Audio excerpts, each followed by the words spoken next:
Hello everyone, welcome to my channel Learn Phonics by Meenakshi. Today's Phonics tool day 13 and today we will learn about when to use ER and OR for making sound.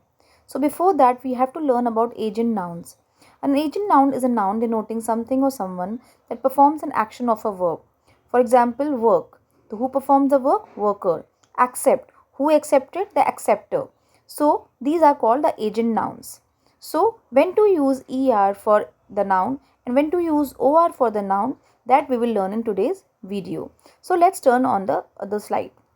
Let us follow a simple principle to understand that word of Greek origin takes ER in the end of the word and word of Latin origin takes OR in the end of the word.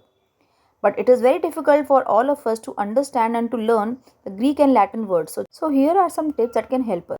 The most common ending for sound is ER.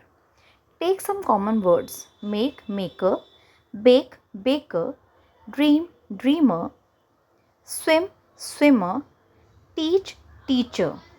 These are some common words which use ER for making sound at the end to make agent noun.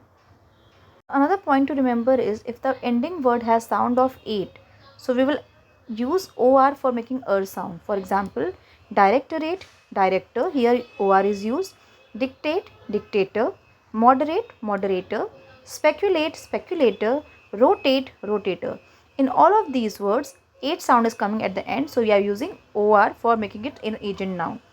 Next is some more words: translate, translator, investigate, investigator, accumulate, accumulator, communicate, communicator, procrastinate, procrastinator. These are some different words which are not used in the day-to-day life. However, we can use some handful of common profession with OR at the end for making a sound. For example, actor, mentor, doctor, sculptor, investor, author, governor, conductor, chancellor, professor. These are some common professional words which has OR at the end to make sound. So thank you for watching my video. You can subscribe to my channel Learn Phonics by Meenakshi. You can also follow me on my Instagram account phonics.meenakshi. Thank you. Bye bye.